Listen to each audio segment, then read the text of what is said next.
ලිහිනි මේ මෙයා ඇවිල්ලා තාම සතියයි. මෙයාට බේසික් සිස්ටම් ටික ඔක්කොම කියලා දෙන්නකෝ. මොකක් හරි තිබුණොත් මට කතා කරන්න. හරි සර්. එනවා ලිඳගෙන. නෝට්බුක් එකක් තියෙනවා. ඔන්න බලන්න සයිස් එක. දැන් අපිට එතනම සිස්ටම්.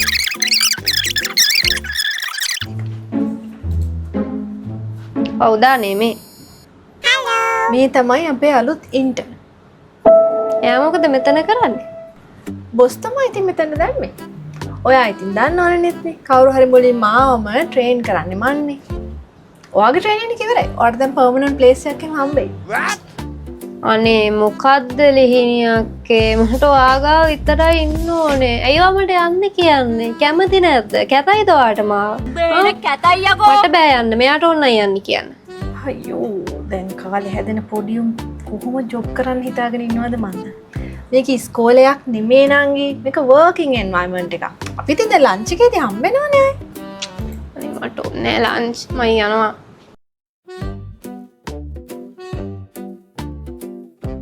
One hour later.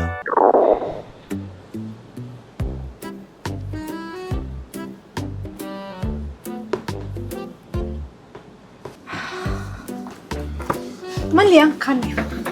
අක්කි මම කඩෙන් ගන්න ආවේ. මේ මම කඩෙන් කාවෙන්න. ඕගොල්ලෝ ගන්න.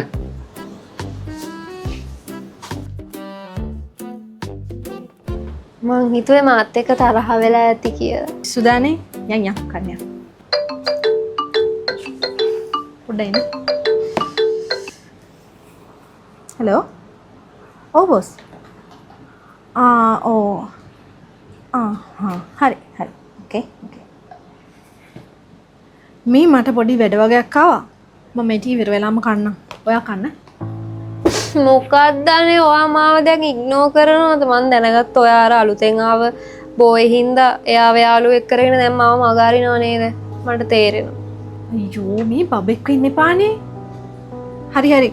එක්ක මං වැඩ ටික ඉවරනකන් ඉන්න නැත්තම් ඔයා කන්න. මං ඉන්න. 2 hours later.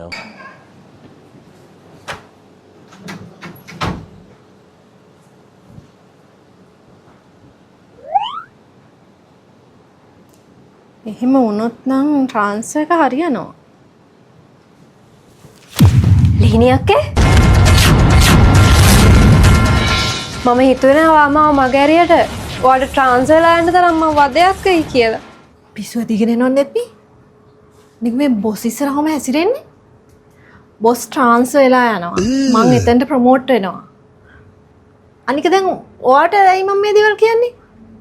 මේ බොස්ගේ කාමරේ වෙන දේවල් හොරෙන් අහන් ඉන්නේ පිස්සුද? අනේ ඉතින් මම බය වුණා ඔයා මාව දාලා යයි කියලා. මං ඉතින් ඉස්කෝලේ කාලේ ඉඳන් තනියෙන් ඉඳලා නෑ. මම කන්නේ යාළුවෙක් එක්ක, টয়ලට් යන්නෙත් යාළුවෙක් එක්ක, ගෙදර යන්නෙත් යාළුවෙක් එක්ක. ඉතින් මං හිතුවා ඔෆිස් එකේදීත් ඔයා මගේ යාළුවා වගේම ඉඳී කියලා. මොකද ලිහිනි මේ? ට්‍රාන්ස්ෆර් වෙන්න ඕනේ ඔයාවත් මමවත් නෙමෙයි. මෙයා. අපි මෙයාව ට්‍රාන්ස්ෆර් කරමු.